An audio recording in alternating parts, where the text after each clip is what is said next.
გამარჯობა. მე ვარ თათია გიუნაშვილი და თუ კი ფიქრობ, რომ multitasking-ი, ანუ სხვადასხვა საქმის პარალელურად კეთება ერთსა და იმავე დროს არის შენი ძლიერი მხარე, მაშინ ამ ვიდეოს აუცილებლად უნდა უყურო, რადგან ვაპირებ დაგისაბუთოთ თუ რამდენად დიდი ზიანის მომტანი არის multitasking-ი ჩვენი კარიერისთვის და პირველ რიგში ჩვენი ტვინის ჯანმრთელობისთვის. პირველ რიგში მინდა რომ მეცნიერულ კვლევებს შევეხო აღნიშნულ საკითხთან დაკავშირებით და გაგიზიაროთ რომ 2009 წელს სტენფორდის უნივერსიტეტმა ჩაატარა კვლევა multitasking-თან დაკავშირებით, სადაც დადგინდა, რომ multitasking-ი ძალიან დიდ ზიანს აყენებს ჩვენს მეხსიერებას და ხელს გვიშლის მეტად პროდუქტიულობაში.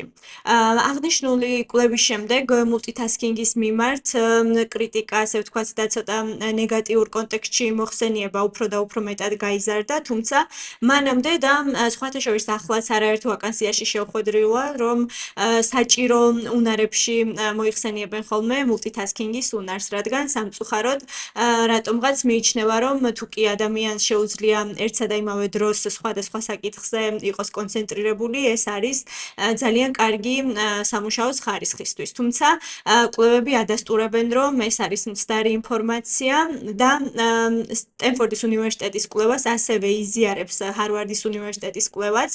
2022 წელს ასევე მათაც ჩაატარეს აღნიშნულ თემასთან დაკავშირებით მეცნიერული კვლევა და დაადასტურეს თითქმის იგივე მოცემულობები, რომ multitasking-ი იწვევს ტვინის უჯრედების ზიანს, აქვეითებს ყურადღების უნარს და ხელს გვიშლის, რომ ვიყოთ უფრო მეტად ფოკუსირებულები და შესაბამისად პროდუქტიულები მუშაობის პროცესში, რაც უკვე შესაბამისად აისახება ჩვენი მუშაობის ხარისხში და იზრდება შეცდომის დაშვების ალბათობა. Multitasking-ს თუ კი გადმოვიტანთ სამუშაო კულტურაში, დარწმუნებული ვარ, ბევრისთვის იქნება საკმაოდ ნაცნობი საკითხი, რომ აი წარმოიდგინეთ, ხართ ძალიან დაღლილი და მიხვედით სამსახურის შემდეგ სახლში, ან მეგობრებს შეხვდით და გეკითხებიან, აი რატო დაიღალე, რა გააკეთე ასეთი. და ალბათ ბევრჯერ გქონიათ ისეთი სიტუაცია, მე მქონია წლების წინ და პერიოდულად ახლაც მაქვს ხოლმე ისეთი სიტუაცია, რომ არ ვიცი რა გავაკეთე, თუმცა ვარ ძალიან დაღლილი და აი ამ პასუხის იდეაც სწორედ უკავშირდება multitasking-ს, რადგან როდესაც ჩვენ დღის განმავლობაში ვიცვლით უამრავჯერ ფოკუსს და ერთსა და იმავე დროის მონაკვეთში ვმუშაობთ ბევრ პატარა წვრილ საკითხზე, აუცილებელი არ არის ეს მაინც და მაინც იყოს მუშაობა, შეიძლება გავიხსენოთ ისეთი სიტუაცია, როდესაც მაგალითად მუშაობ კონკრეტულ საკითხზე და უცებ მომივიდა ტელეფონში რაღაც შეტყობინება და მე უცებ გადავერთვე, შევწყვიტე რაზეც ვმუშაობდი და შესაბამისად დამერღვა უკვე ფოკუსი, კონცენტრაცია და გადავერთე სხვა საკითხზე. შემდეგ უკვე ისე უკან ვუბრუნდები და ნუ აი ამას დღის განმავლობაში ვაკეთებთ ძალიან ბევრჯერ, რაც გონებისთვის არის საკმაოდ რთული პირველ რიგში, იმიტომ რომ გონებას არ აქვს იმის უნარი და შესაძლებლობა, რომ ესე სწრაფად დაგვეციოს ჩვენს ქმედებებში. შესაბამისად, დროც მეტი იხარჯება, რადგან როდესაც ერთ საკითხზე უკვე ვმუშაობთ, შემდეგ მივატოვებთ და შემდეგ უკვე ბრუნდებით, გონება სჭირდება, რომ გადმოეწყოს, ასე ვთქვათ, ჩვენს გრაფიკზე, რაც ძირითად შემთხვევაში არის საკმაოდ რთული.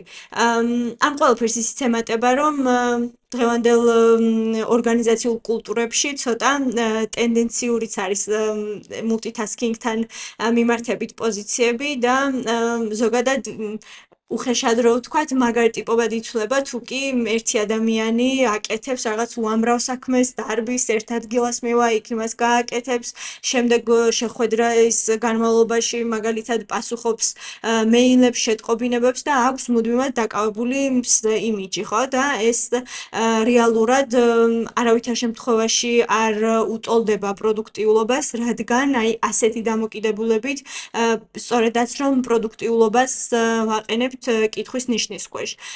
თანაც ძალიან იზრდება იმის ალბათობა, რომ როდესაც პირობითად მე ვესწრები შეხვედრას და პარალელურად ვყავდები სხვადასხვა საქმით, ან მეილს უპასუხებ, ან რაღაც შეტყობინებას გავხსნი და ასე შემდეგ, მე მაქვს იმის დიდი ალბათობა, რომ გამოვტოვო მნიშვნელოვანი ინფორმაცია, ხო? ან ვერ დავიჭირო რაღაცა, რაც ჩემი გასაკეთებელი შეიძლება იყოს სამომავლოდ, ან იმ მომენტში და ან გავზარდო შეცდომების დაშვების ალბათობა, ხო? და შესაბამისად ეს პირველ რიგში სწორედ მუშაობის ხარისხზე აისახება. მულტიტასკინგის ნეგატიური გავლენის ყველაზე მარტივი და კარგად გავრცელებული მაგალითი არის, როდესაც მძღოლი მანქანის მართვის პარალელურად ან მესიჯობს, ან ტელეფონზე საუბრობს, ხო? ასეთ შემთხვევებში კარგად ვიცით, როგორ თავდება ხოლმე და რა შედეგები შეიძლება მოყვეს აი ამ ყველაზე მნიშვნელოვან დროს ჩვენი ყურადღების გაფანტვას. გვახსოვდეს, რომ ადამიანები, რომლებიც წინ მიიწევენ კარიერული თუ პირადი განვითარების საფეხურებზე, აუცილებლად ფოკუსირებულები არიან ერთ კონკრეტულ ამოცანაზე და არავითარ შემთხვევაში არ ფანტავენ თავის შესაძლებლობებს თუ ყურადღებას სხვადასხვა მიმართულებით, რომლებიც არც თუ ისე მნიშვნელოვანი შეიძლება იყოს იმ კონკრეტული მომენტისთვის. ვიდეოს დასასრულს მინდა გირჩიოთ ეგრეთ წოდებული პომოდოროს ტექნიკა, რომ გავაქართულოთ, ეს იქნება პომიდრის ტექნიკა, რაც აქტიურად გამოიყენება დროის მენეჯმენტის მიმართულებით და ზოგადად ამ მულტიტასკინგთან საბრძოლველადაც აქტიურად ვიყენებთ სამუშაო პრაქტიკაში და ასე გამოიყურება პომოდოროს ტექნიკა.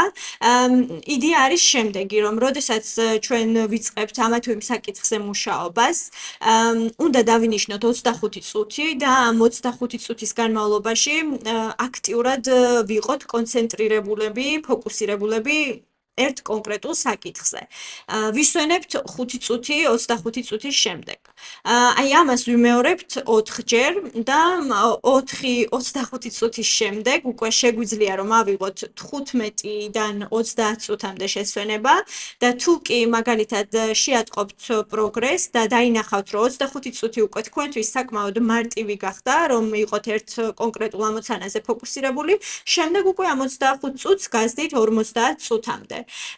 დამიჯერეთ, რომ ცდით ამ ტექნიკას რამდენიმე დღის განმავლობაში პირველ რიგში შვებას იგრძნობთ თქვენს დამშვიდებულ გონებაზე და სტრესი აუცილებლად მცირდება სამუშაო დღის განმავლობაში, რადგან როდესაც ჩვენ ხშირად ვიცვლით სამუშაო საკითხებს მოკლე დროში, ეს ასევე იწვევს ფოთვას, იმიტომ რომ სურჩქარობთ, სულ გვინდა რომ ყველაფერი მოვასწროთ, ფოკუს ვიცვლით ერთი საკითხიდან მეორემდე, როგორც უკვე მეორეზე, როგორც უკვე ვთქვი, ამას ჩვენი გონება ვერ ეწევა და საბოლოოდ გადაწვამდე მივყავართ. ამიტომ პირველ რიგში რაც ყველაზე მთავარი არის, თუ კი გაინტერესებთ, რომ თქვენი ტვინის უშედეგი იყოს ჯანსაღი, აუცილებლად უნდა დაივიწყოთ მულტიტასკინგი და შეეცადათ, რომ გამოიმუშავოთ ერთ საკითხზე ფოკუსირებულობის უნარი. ეს გამოგადგებათ როგორც თქვენს პირად გეგმებსა და პირად ცხოვრებაში,